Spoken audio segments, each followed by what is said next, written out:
The biggest result, obviously, from the weekend was number 14 Texas A&M beating number 8 LSU 38-23. Let's go over the grades, starting off with the winning A&M Aggies.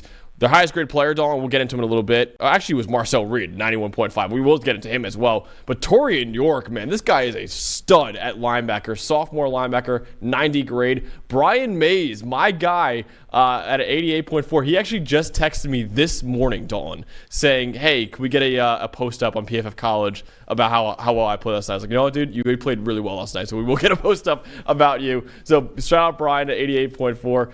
DJ Hicks, number 3 at 82.3. The defensive tackle. The offensive tackle, Demetrius Crownover, 76.2. Jaden Hill at a 75.4. And Marcel Reed with a 91.5 grade. Let's go over to the LSU side with their highest graded players. Cornerback Ashton Stamps with a 73.9. Gio Paez, the D tackle, at a 71.7. Zai Alexander at a 71.4. Wide receiver Aaron Anderson was making plays all night. He had a 70.2 grade. The other wide receiver Kyron Lacey, 67.2. And their quarterback Garrett Nussmeier with a 60.1 grade. Dawn, for you, what was the stat that told the story in A&M's victory? So this was about a contrast in style, right, where you had early in the game, first of all, look, we picked LSU to win this game, and it sure looked like they were going to do it until you had the big Brian Mays interception, and then they started turning the ball over, and Texas A&M really got to running the ball. And that's the big thing, is that Texas A&M had 45 carries for 264 yards. They forced 14 missed tackles, 9 explosive runs, 5 touchdowns, and their offensive line showed up too. It wasn't just the backs.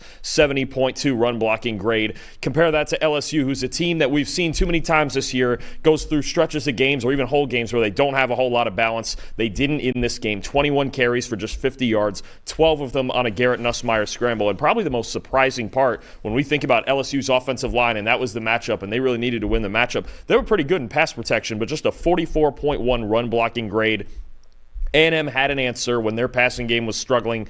LSU didn't. A&M won the battle decisively, very much more than decisively, in the run game. That was what carried them to a win. Once they got that rolling in the second half, it was an avalanche, and then they started making stops. LSU asked Garrett Nussmeier, look, he's been really good this season. He's flying up draft boards. He's flying up everybody's rankings, all that stuff. But they ask him to do too much. And there's too many games this year that we've seen this. You know, you think about the USC game. There's been other games where it's just, if they don't have that balance and their defense isn't playing at the level they played the last 2 weeks, which, again, for about 2.5, 3 quarters in this game, they were pretty good. Without the run game, though, it's just too much. It's too much to ask Garrett Nussmeier to do, especially when he's a pocket quarterback and he's just dropping back. It's not the same as Jaden Daniels last year where he can be your run game. He doesn't have that element to him. So the difference in the rushing yards and really just everything around the run game was the difference in this game. Yeah, and honestly, it was a tale of two halves as well. In the first half, LSU outscored A&M 17-7. In the second half, A&M outscored LSU 31-6. The yards per play in the first half, LSU 7.8, A&M 3.8. In the second half, LSU was 4.1 and A&M was 6.6. LSU had 3 turnovers in the second half after having 0 in the first half. And you mentioned Garrett Nussmeier. It really did look like he put on too much on his plate, honestly. 80.5 passing grade in the first half, 33.2 in the second half. He really struggled. And, this is a guy that after the first half, there are some people who had him as QB1 in the NFL draft. And after the first half against A&M's really good defense in that environment, you're like, okay, I can start to see what they're getting on here. Second half, though, it all fell apart for him, honestly. And it was a brutal showing for him in the second half. And, Dawn, really, you look at the second half and what happened. LSU was up 17-7 with Connor Wigman at quarterback. And then they benched him, put Marcel Reed in. All of this happened in a row. Garrett Nussmeier threw interception, A&M touchdown. Fumble for LSU, A&M touchdown. Interception again, A&M touchdown. All in a row. So you go from 17-7 to 28-17 in a span of 9 minutes. All of a sudden, A&M immediately just took a commanding lead in this game after being down by 2 possessions, all in a span of under 10 minutes. It was an insane run of 3 straight turnovers and 3 straight touchdowns for Texas A&M. So it really was a tale of two halves, and we'll get into some of the reasons why A&M was just exploded in the second half, but it was a really, really impressive performance by A&M in the second half after having a not great first half. Something I thought about before this show. Do you know what this Texas A&M team looks like with Marcel Reed in at quarterback? They look like a more talented version of what Mike Elko had going at Duke the first half of last season. Remember, they got off to a raging hot start last season. They almost beat Notre Dame. They had some big wins earlier. They beat Clemson last year. Remember week 1? This is what they look like with Reed at quarterback. And at this point, their passing game is obviously their biggest weakness, right? Just embrace what you have, right? Go with the run game. Go with the defense. Play complementary football. If you can run the ball like this every week, you're going to still win a lot of games. I think at this point we've seen enough this season where, and you get into it here, Marcel Reed should be their quarterback for what he brings in the run game. Had a big-time throw. Only threw the ball 3 times when he came in, but had a big-time throw. That was one of the biggest plays of the game.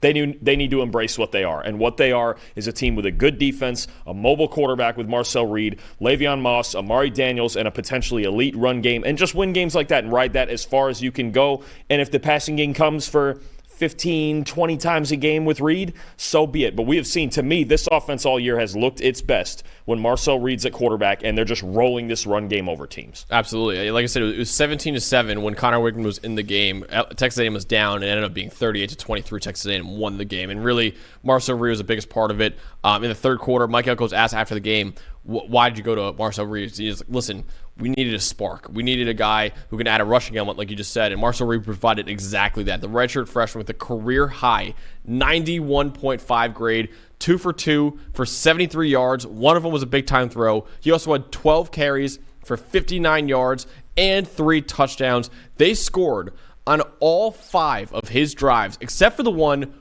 where they kneeled at the very end of the game to end the game. So really, all 5 of his drives where he actually was trying to do something offensively, they scored on him. And 4 of those 5 were touchdowns. The other one was a field goal as well. So he really provided a massive spark that led to a massive boom, honestly, for the Texas A&M offense. And yeah, I think we'll be a starting quarterback going forward. Honestly, Connor Wigman struggled immensely in this game. He adds a rushing element that Wigman doesn't have. And really, the only argument for Wigman to be above Marcel Reed is that Wigman theoretically is more developed as a passer, but if that's not getting it done through the air, then what is the reason to start him, honestly? So it was a great call by Mike Elko to put Marcel Reed in the game, because if not, A&M would have lost that game. They really would have. And A&M would not be in sole possession of first place in the SEC like they are right now. So shout out to Mike Elko for making that move, and shout out to Marcel Reed, the redshirt freshman, for coming in and immediately providing a spark for the Texas A&M offense. Absolutely. And I'm going to go on defense real quick with my most impressive with another young player, true sophomore linebacker, a guy that I actually designated as the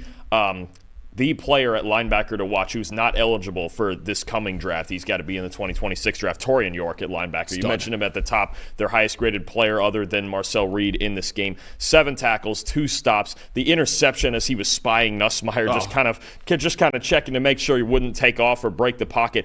86.5 coverage grade, 78.9 run defense grade. Look, this is a really good player who I think playing alongside Edgerrin Cooper last year learned a lot about the position, learned what it takes in all the phases of the position like Edgerrin Cooper did. He was just a great all-around player. York has taken over that role. He's establishing himself as the leader of this defense. They've got several great players on this defense, but him in the middle of it, he's going to keep everything together at both levels. I thought he was just spectacular in this game, and he's going to continue getting better as just a true sophomore. He's a captain of the defense, captain of the team as well. He's just a true sophomore, right? And I mean, maybe his best moment besides the interception was, I think he got hurt celebrating the interception, and he was down on the field, and everyone was kind of quiet. And then he got up and started firing the crowd up, and they got everyone into it. That crowd was insane, and Torian York was a big part of that as well. Don, dare I say, when we do our position rankings going into next year, will he be LB1? I believe so, yeah. Going to college? I think he will. Yeah, I think so. I think he will be too. I'd have to look at other guys who are coming back and more true sophomores and stuff, but I have to believe it's him. He had a great freshman year last year too. Yeah, this isn't a new thing for him. And now he's taken over the leadership role that Cooper had last year. It was a terrific game from him at a time. And A&M's defense did kind of keep them in this game, right? It was 17-7, but you could have, with the way that LSU offense is, it could have easily got blown out, but the defense stayed in it until the offense had an opportunity. They forced turnovers, like you mentioned. This this now, I think A&M, they have the blueprint in front of them. They have the blueprint. They have the road in front of them.